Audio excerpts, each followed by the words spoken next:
Question है find real and imaginary part of square root 3 plus iota whole power 3। ठीक है, इस तरह के क्वेश्चंस को हम डी मॉर्गन थ्योरम की मदद से हल करते हैं। और डी मॉर्गन थ्योरम में हमारे पास क्या होता है, वो होता है कि if r cos theta plus iota sine theta is a complex number, then अगर हमारे पास कोई भी कम्प्लेक्स नंबर हो, ठीक है, तो उसकी कोई भी पावर हम n ले लें तो वो हमारे पास इसके इक्वल होगी। ठीक है, तो चले इसकी मदद से हम इस क्वेश्चन को हल करते हैं। इस केस में हमारे पास जो x की वैल्यू आ रही है वो इक्वल टू है स्क्वायर रूट 3 और y की वैल्यू हमारे पास 1। ठीक है, तो बाय डी मॉर्गन थ्योरम हम क्या लेट करते हैं, x को हम r cos थीटा के इक्वल लेट करते हैं और y को हम r sin थीटा। ठीक है, इस केस में हमारे पास x की वैल्यू क्या है, स्क्वायर रूट 3, ये आ जाएगी इक्वल r cos थीटा, और y की वैल्यू क्या है हमारे पास 1, तो वो आ जाएगी 1 equal to r sin theta. अब हमारे पास क्या चीज़ अननोन है, r और थीटा, तो r की वैल्यू हमारे पास होती है x square plus y square square root के इक्वल। ठीक है, तो हमारे पास अब x की वैल्यू भी नॉन है और y की नॉन है, तो हम पुट करेंगे तो ये आ जाएगी हमारे पास स्क्वेयर रूट 3 का स्क्वेयर प्लस 1 का स्क्वेयर, तो ये ओपन होकर स्क्वेयर रूट 4 आ जाएगा और ये इक्वल टू 2 आ जाएगा। ठीक है, अब r की वैल्यू हमारे पास 2 आ गई है। अब पीछे हमारे पास थीटा की वैल्यू अननोन है, तो वो हम इन दो इक्वेशन में से किसी में भी पुट करके निकाल लेंगे, तो वो आ जाएगी हमारे पास।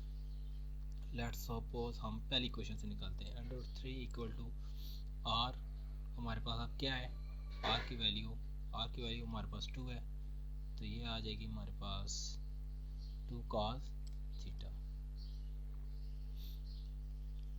तो इसको सिंप्लीफाई करेंगे तो ये आ जाएगा हमारे पास cos theta equal to square root 3/2, और थीटा आ जाएगा हमारे पास cos इनवर्स स्क्वायर रूट 3/2, और ये हमारे पास हमें पता है कि ये कहाँ पे cos की वैल्यू अंडर रूट 3/2 होती है 30 डिग्री पे। ठीक है, तो एंगल हमारे पास थीटा की वैल्यू क्या आ गई 30 degree.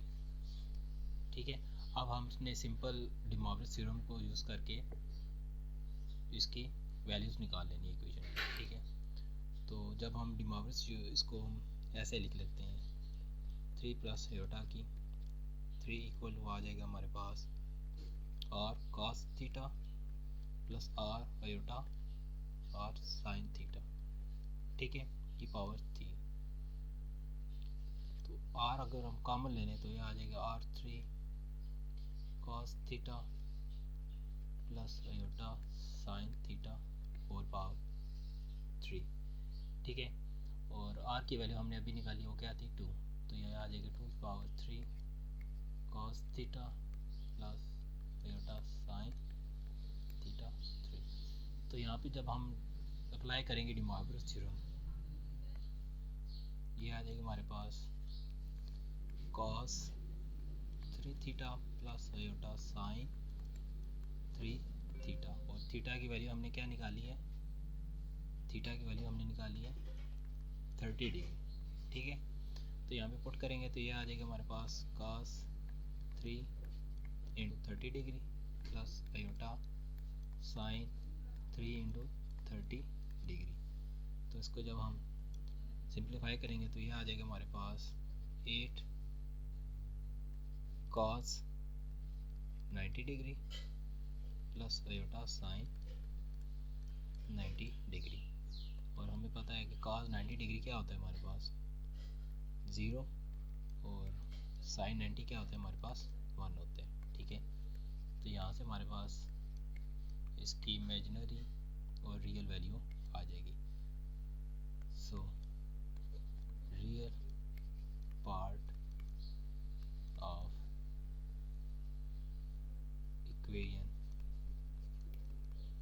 is 0 and imaginary part is